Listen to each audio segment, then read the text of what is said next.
Selanjutnya, pemeriksaan pada saraf olfaktoris. Saraf olfaktoris ini merupakan saraf pusat pertama. Saraf olfaktoris berperan aktif dalam indera penciuman. Cara melakukan tes untuk indera penciuman adalah pasien dikondisikan dalam posisi berdiri atau duduk. Lalu, pasien diminta untuk menutup mata. Selanjutnya, pasien diminta untuk menutup salah satu lubang hidung karena setiap lubang hidung itu akan dicek secara terpisah. Selanjutnya, pegang pad alkohol di bawah hidung pasien sejauh beberapa sentimeter. Lakukan hal ini pada setiap lubang hidung. Yang terakhir, minta pasien untuk menjelaskan bau yang dicium setiap lubangnya, apakah berbeda bau atau tidak.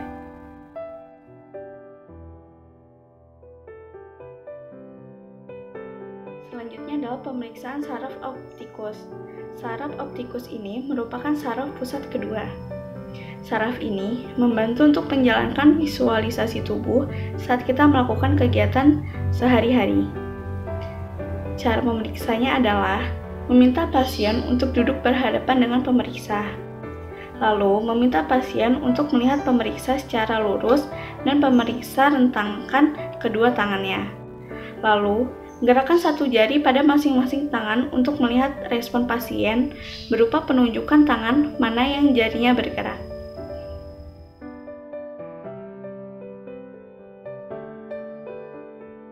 Selanjutnya, cranial nerve ketiga, 4, dan 6. Pergerakan mata dikontrol oleh 3 saraf kranial, yaitu oleh oculomotor nerve, trochlear nerve, dan abducens nerve.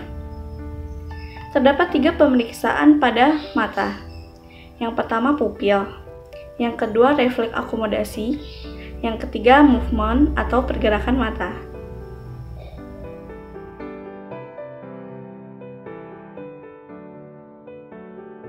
Selanjutnya pemeriksaan cranial nerve kelima atau trigeminal nerve. Trigeminal nerve memiliki 3 cabang nukleus sensoris.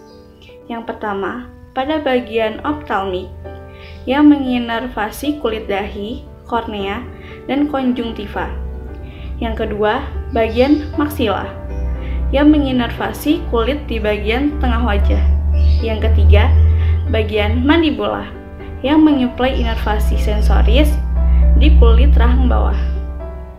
Pemeriksaan yang dapat dilakukan adalah yang pertama, pemeriksaan inervasi sensoris, yang kedua, pemeriksaan refleks kornea, ketiga, movement atau pergerakan bagian mandibular, dan yang keempat, refleks rahang bawah yang berlebihan.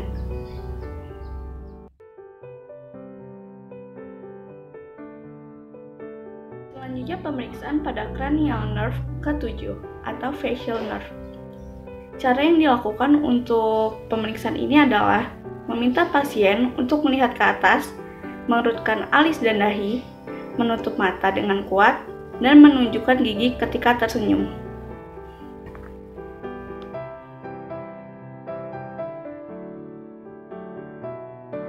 Selanjutnya pemeriksaan cranial nerve ke-8 atau vestibular nerve.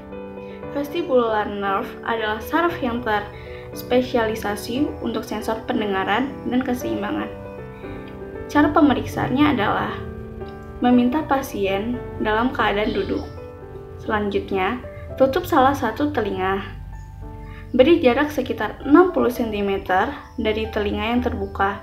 Lalu, bisikan beberapa angka pada akhir exhalation. Selanjutnya minta pasien untuk menyebutkan ulang angka tersebut. Ulangi prosedur ini pada telinga yang lain.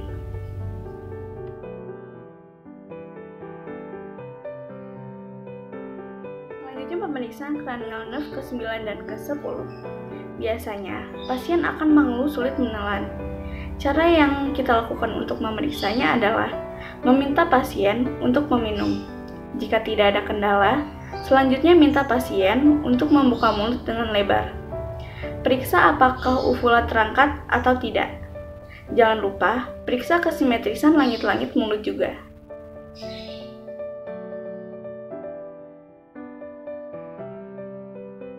Selanjutnya adalah pemeriksaan saraf kranial ke-11.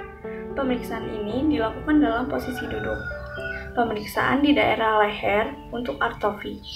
Jika tidak ada atrofi, mintalah pasien untuk mengangkat bahu dan fisioterapis akan mendorong bahu ke bawah. Pemeriksaan ini dilakukan untuk menilai trapezius atas.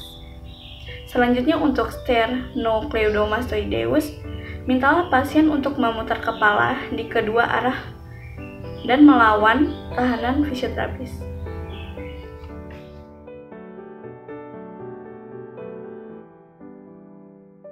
Yang terakhir adalah pemeriksaan saraf kranial ke-12 atau saraf hipoglossus. Caranya adalah, mintalah pasien untuk membuka mulutnya. Kemudian, minta pasien untuk menjulurkan lidah keluar. Jangan lupa, tes juga kekuatan lidah dengan meminta pasien untuk menjulurkan lidah pada sisi pipi, dan fisioterapis akan menekannya.